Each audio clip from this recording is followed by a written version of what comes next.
Tata nano, क्या यह project एक फेलियर था?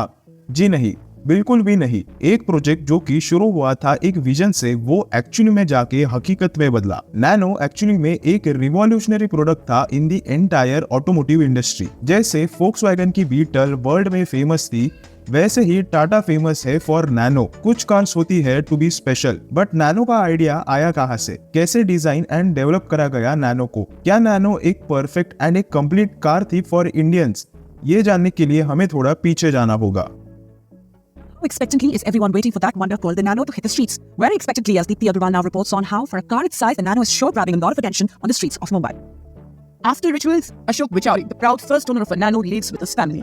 All eyes are on the compact hatch as it takes to the so nano की शुरुआत हुई फ्रॉम सर रतन टाटा। इन्होंने देखा था कि इंडियन रोड्स पे लोग अपनी फैमिलीज के साथ ट्रैवल कर रहे थे with their kids, luggage and all. जहां पहले से ही इंडियन रोड्स की कंडीशन खराब थी एंड ट्रैफिक का हाल बुरा था, वहां पे लोग अपनी जान पे खेल कर बाइक्स पे सफर कर रहे थे। बट क्या ये लोग जानबूझ के टू व्हीलर्स पर सफर कर रहे थे? क्या उन्हें अच्छा लगता था टू व्हीलर्स पे सफर करना? तो इसका आंसर था बिल्कुल भी नहीं। इंडिया में फोर व्हीलर्स को एज ए लग्जरी देखा गया था। बस पैसे वाले लोग ही फोर व्हीलर्स को अफोर्ड कर सकते थे। हालांकि कई सारे ब्रांड्स जैसे हुंडई, मारुति सुजुकी एंड खुद टाटा ने कार बनाए थे for common public, but still वो काफी नहीं था।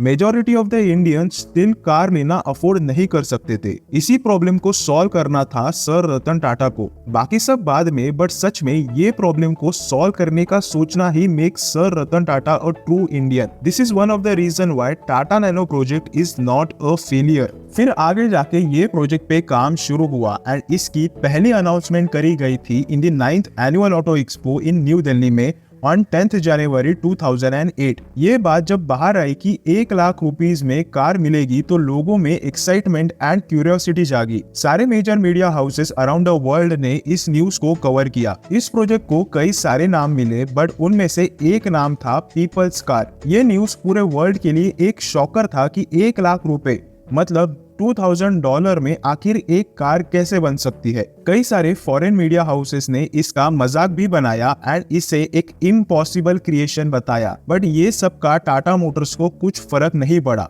नैनो का प्रोजेक्ट एज प्लान स्टार्ट हुआ। सो ये प्रोजेक्ट बाकी प्रोजेक्ट जैसे सिंपल नहीं था। पहले तो ये प्रोजेक्ट का ब्रेकडाउन करा गया एंड देखा गया कि कैसे ओवरऑल प्रोडक्ट की कॉस्ट कम रखी जा सकती है। ये प्रोजेक्ट एक इंजीनियरिंग मार्वल से कम नहीं था। टाटा मोटर्स ने कई सारे parts compare to a conventional car से कम किए।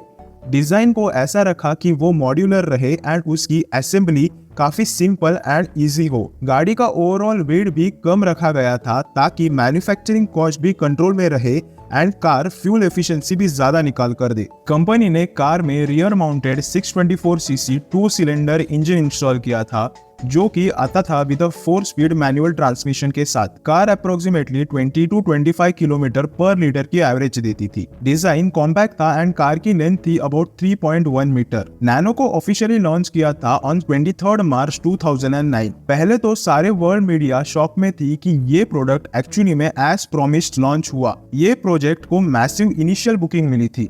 ये प्रोजेक्ट को इतनी बुकिंग मिली थी कि कंपनी को लॉटरी सिस्टम से पहले 1 लाख लोगों से इनिशियल बुकिंग लेनी पड़ी थी। सब कुछ बढ़िया चल रहा था।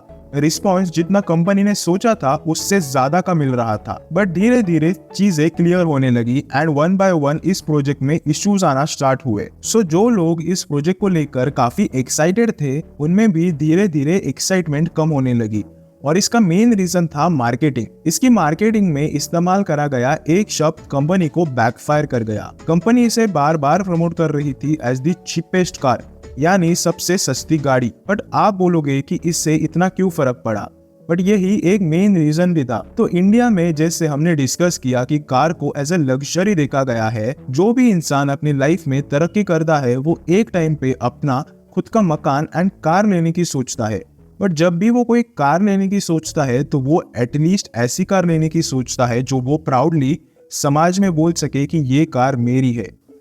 इसे अगर एक एग्जाम्पल से समझे तो सोचो, एक बंदा है जिसका नाम है रमेश। वो एक मिडिल क्लास बैकग्राउंड से है एंड एक सैलरीड एम्प्लॉय है। उसे एक कार लेनी है तो वो चाहेगा कि अगर मैं कोई बड़ी इन्वेस्टमेंट लेकर कोई चीज खरीद रहा हूँ तो समाज में मेरी इज्जत बढ़े। बट टाटा नैनो को लोग सस्ती कार की नजर से देखते थे। सो अगर रमेश इस नैनो को घर भी लाए तो उसकी कार की सारी जरूरतें तो पूरी होंगी, बट उसकी रेपुटेशन का क्या? इंडियंस का कार से कुछ अलग ही रिश्ता है, इसीलिए तो इंडिया में फॉर्च्यूनर बिकती है। इसके अलावा भी जहाँ पे कंपनी ने काफी सारे फीचर्स को स्किप किया था to cut the prices, safety features में भी कंपनी ने कॉम्प्रोमाइज किया था, जिसके चलते लॉन्च के कुछ ही महीनों में कई सारे इंसिडेंट्स देखने मिले जिसमें कार में आग लग रही थी। हालांकि कंपनी ने जल्दी से इसे रेक्टिफाई किया था एंड न्यू वर्जन से सेफ्टी का ध्यान भी रखा था, बट लोगों में ट्रस्ट कम होने लगा था। इसके साथ साथ कार के प्रोडक्शन में भी दिक्कतें आई।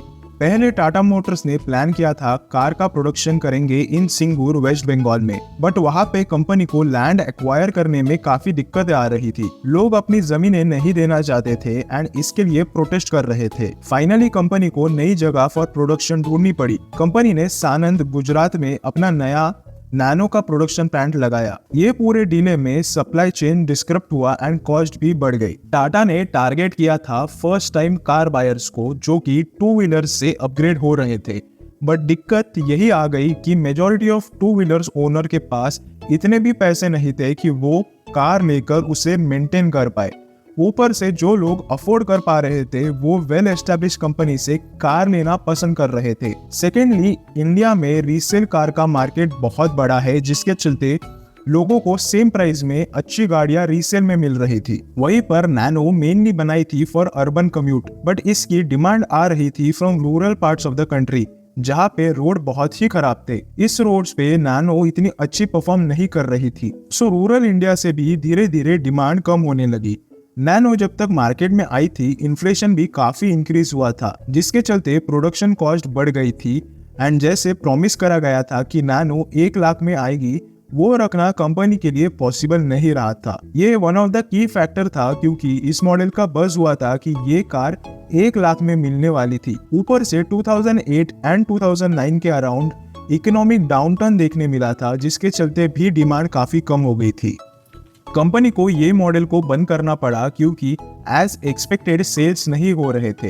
बट इस सब के बाद भी नैनो को एज अ फील्ड प्रोजेक्ट नहीं बोल सकते। नैनो अपने आप में ही एक इंजीनियरिंग मार्वल है, जहाँ पे ये कमिट करके पूरा करके दिखाना वाज अ बिग थिंग। कई सारे रीजंस थे जो कि कंपनी के अगेंस्ट गए, जिसके चलते as expected sales and response नहीं मिला। But as an automotive product Nano को हमेशा याद रखा जाएगा as an attempt to change the industry. अगर वीडियो का टॉपिक इंटरेस्टिंग लगा हो तो वीडियो को लाइक एंड चैनल को सब्सक्राइब कर दो।